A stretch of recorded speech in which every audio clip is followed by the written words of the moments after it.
आज हमारे सामने है डॉक्टर जोसेफ मर्फी की क्लासिक किताब आपके अवचेतन मन की शक्ति। बिल्कुल। ये उन किताबों में से है जिसका नाम मुझे लगता है सबने सुना होगा। बिल्कुल। और इसका दावा बहुत बड़ा है कि हमारे अंदर ही एक ऐसा खजाना है जो हमारी पूरी जिंदगी बदल सकता है। हाँ, और ये खजाना है हमारा अवचेतन मन, यानी सबकॉन्शियस माइंड। मर्फी का जो कोर आइडिया है वो ये है कि ये कोई जादुई शक्ति नहीं, बल्कि हमारे ही मन का एक हिस्सा है। एक ऐसा हिस्सा जो तर्क नहीं करता, बस आदेश मानता है। और अगर हम उसे सही आदेश देना सीख जाएं, तो सेहत, दौलत, रिश्ते, सब कुछ बेहतर हो सकता है। तो आज हमारा मिशन है इस विचार की गहराई में उतरना। हम समझेंगे कि ये अवचेतन मन आखिर है क्या, ये काम कैसे करता है, और सबसे जरूरी, क्या इस किताब में दिए गए तरीके आज भी उतने ही रिलेवेंट हैं? हाँ, क्योंकि इसमें कुछ कहानियां तो ऐसी हैं जिन पर यकीन करना मुश्किल हो जाता है। जैसे बिना एनेस्थीसिया के बड़े बड़े ऑपरेशन करना। चलिए इस पर एक गहरी नजर डालते हैं। चलिए शुरू करते हैं। तो किताब की शुरुआत ही इस बात से होती है कि हमारे पास एक नहीं दो मन है। हाँ, चेतन और अवचेतन। चेतन और अवचेतन, कॉन्शियस एंड सबकॉन्शियस। यस। ये सुनने में तो आसान लगता है, पर असल में इनका रिश्ता क्या है? मर्फी से एक बहुत अच्छी एनालॉजी से समझाते हैं। अच्छा। जहाज का कप्तान और इंजन रूम। हमारा चेतन मन यानी कॉन्शियस माइंड वो कप्तान है जो डेक पर खड़ा है। वो देखता है, सोचता है, तर्क करता है और फैसले लेता है। ओके। हमें दाएं मुड़ना है या रफ्तार धीमी करो, ये सारे फैसले कप्तान यानी हमारा चेतन मन करता है। और अवचेतन मन हुआ इंजन रूम की टीम। एग्जैक्टली। वो टीम जो कप्तान से सवाल नहीं करती, उन्हें जो भी आदेश मिलता है वे बस उसे पूरा कर देते हैं। उन्हें ये नहीं पता कि सामने कोई तूफान है या बंदरगाह। उनका काम सिर्फ मशीनों को चलाना है। हमारा अवचेतन मन भी अब बिल्कुल ऐसा ही है।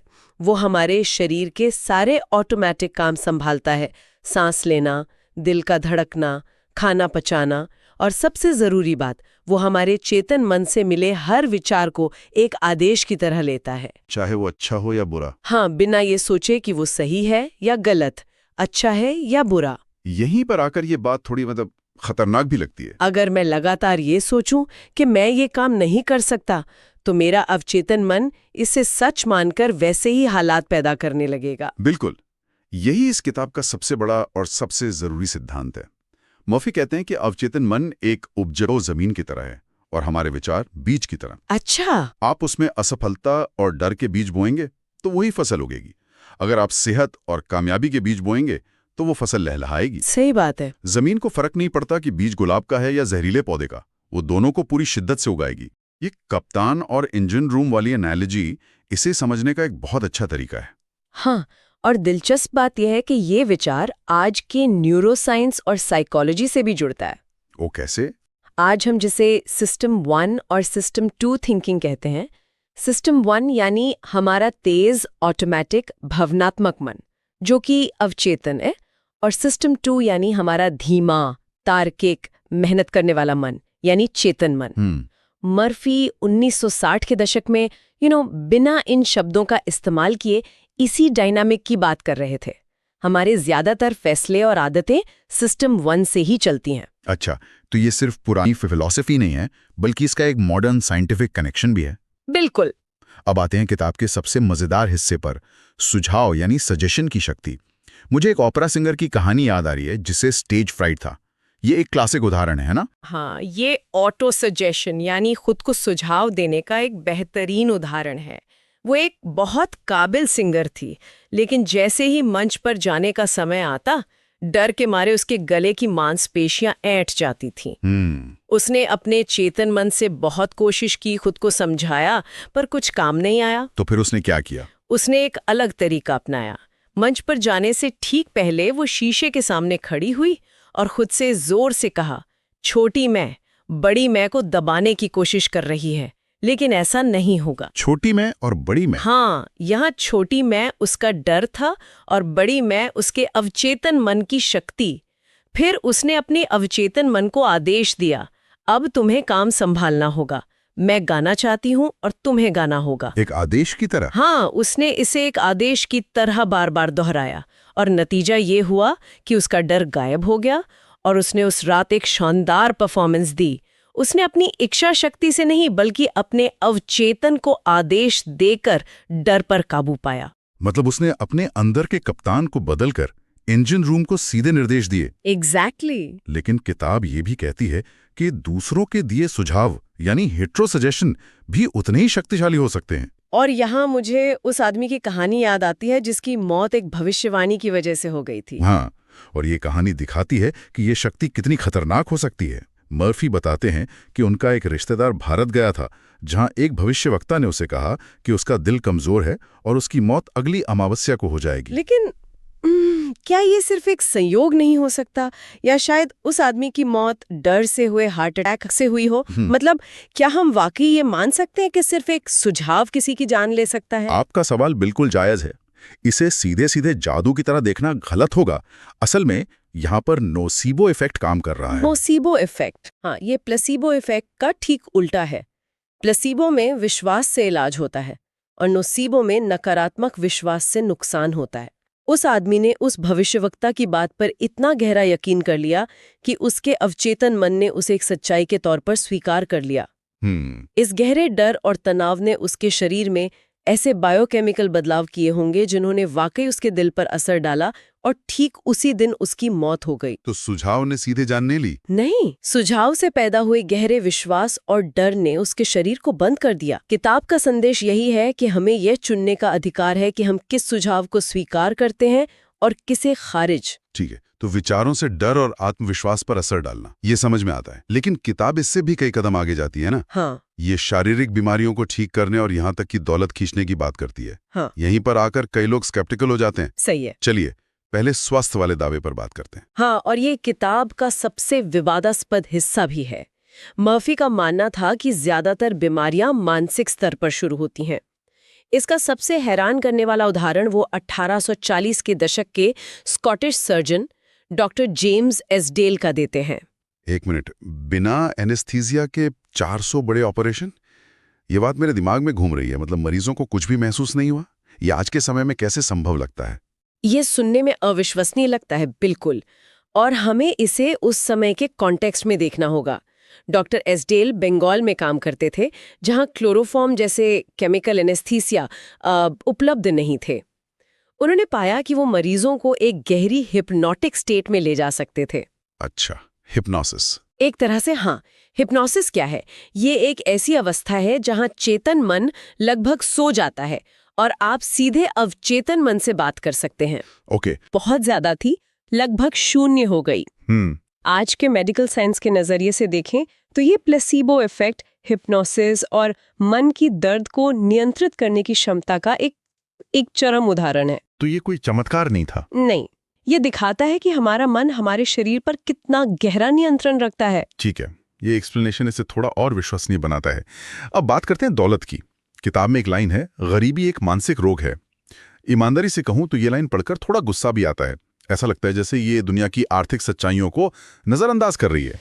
बिल्कुल, और ये बहुत ही कंट्रोवर्शियल विचार है। अगर इसे ऊपरी तौर पर पढ़ा जाए तो ये सिस्टेमिक गरीबी या आर्थिक असमानता जैसे मुद्दों का अपमान लग सकता है। हाँ। लेकिन मॉर्फी का पॉइंट सामाजिक आर्थिक विश्लेषण करना नहीं है।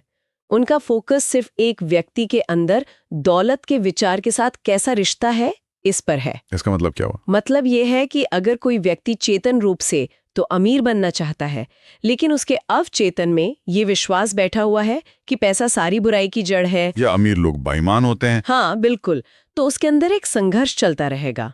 ये वैसा ही है जैसे आप एक ही समय पर गाड़ी का एक्सेलरेटर और ब्रेक दोनों दबा रहे हो, गाड़ी कहीं नहीं जाएगी। एग्जैक्टली।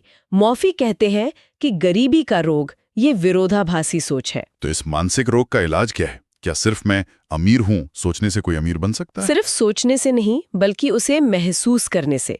किताब में कई तकनीकें दी गई हैं, जैसे रात को सोने से ठीक पहले जब आपका चेतन मन शांत होता है, तब दौलत, सफलता, समृद्धि जैसे शब्दों को शांति से दोहराना उन लोगों से मिलवाता है या वो आइडिया देता है जो आपको दौलत की ओर ले जा सकते हैं। ये कोई जादू नहीं है, ये अपने मन को अवसरों के लिए तैयार करना है। किताब में कुछ और प्रैक्टिकल तरीकों का भी जिक्र है, जैसे मानसिक फिल्म विधि और धन्यवाद तकनीक। ये कैसे काम करती हैं? मानसिक फिल्म विधि मतलब मेंटल मूवी मेथड आज के दौर में जिसे हम विजुअलाइजेशन कहते हैं, बेसिकली वही है। ओके। आप अपनी इच्छा को ऐसे देखें जैसे वो पूरी हो चुकी है। अगर आपको एक नया घर चाहिए तो सिर्फ घर के बारे में ना सोचें, बल्कि उस घर में रहने की भावना को महसूस करें। उस घर के सोफे पर बैठने का एहसास, खिड़की से आती धूप, ये सब अपनी मानसिक फिल्म में चलाएं। मतलब उसे जीना है। हाँ, ये तस्वीर और भावना सीधे आपके सबकॉन्शियस माइंड में छप जाती है। और धन्यवाद तकनीक, ये तो इच्छा पूरी होने से पहले ही धन्यवाद देना है। हाँ, और ये बहुत शक्तिशाली है।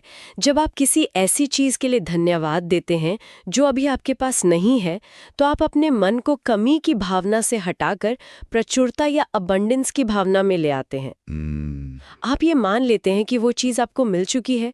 ये गहरी कृतज्ञता की भावना एक शक्तिशाली संदेश की तरह आपके अवचेतन मन तक पहुंचती है। ठीक है, तो ये सब व्यक्तिगत सफलता के बारे में हुआ, लेकिन किताब रिश्तों को सुधारने पर भी बात करती है। क्या यहाँ भी वही सिद्धांत लागू होता है? सिद्धांत बिल्कुल वही है। दूसरों के साथ वैसा ही व्यवहार करें जैसा आप उनसे अपने लिए चाहते हैं। लेकिन मर्फी इसे एक कदम आगे ले जाते हैं। वो कहते हैं कि दूसरों के बारे में आप जो सोचते हैं उसका असर भी सबसे पहले आप पर ही होता है। अगर आप मन ही मन किसी की आलोचना करते हैं या किसी के लिए गुस्सा रखते हैं, तो आप असल में ये जहर अपने ही सिस्टम में घोल रहे हैं। मतलब दूसरों के बारे में बुरा सोचना खुद को ही नुकसान पहुंचाना है। ठीक यही, क्योंकि आपका अवचेतन मन ये नहीं जानता कि ये नकारात्मक विचार किसके लिए है। वो बस उस नकारात्मक भावना को दर्ज कर लेता है, जिससे आपके अंदर तनाव और बेचैनी पैदा होती है। और इसका उल्टा भी सच है। बिल्कुल। जब आप जानबूझकर किसी के लिए अच्छा सोचते हैं, उसके लिए शांति, खुशी और सफलता की कामना करते हैं, तो ये सकारात्मक भावना सबसे पहले आपको ठीक करती है। ये आपको भावनात्मक रूप से मजबूत बनाती है और आपके जीवन में बेहतर रिश्ते आकर्षित करती है। और अंत में बात करते हैं डर की। असफलता का डर, पानी का डर, बुढ़ापे का डर, ये बहुत आम है। किताब इनके बारे में क्या कहती है? किताब के मुताबिक डर आपके मन में सिर्फ एक नकारात्मक विचार है जिसके पीछे कोई हकीकत नहीं होती। ये एक झूठी परछाई की तरह है। इसका इलाज है उस विचार को एक उससे भी ज्यादा शक्तिशाली सकारात्मक विचार से बदलना। अच्छा। अगर किसी को पानी से डर लगता है तो किताब सलाह देती है कि वो दिन में कई बार 5-10 मिनट के लिए शांति से बैठकर तैरने की कल्पना करे। वो महसूस करे कि पानी उसे सहारा दे रहा है, वो कितनी आजादी और खुशी से तैर रहा है। तो ये एक तरह से अवचेतन मन को रीप्रोग्राम करना हुआ। बिल्कुल। आप डर के पुराने न्यूरल पाथवे को कमजोर कर रहे हैं और आत्मविश्वास का एक नया पाथवे बना रहे हैं। अच्छा। बार बार ऐसा करने से नया सकारात्मक खाका पुराने डर की जगह ले लेता है। और बुढ़ापे के बारे में भी यही नजरिया है। मर्फी कहते हैं कि हम सालों से नहीं बल्कि अपनी सोच से बूढ़े होते हैं। वो कहते हैं कि आपका अवचेतन मन कभी बूढ़ा नहीं होता।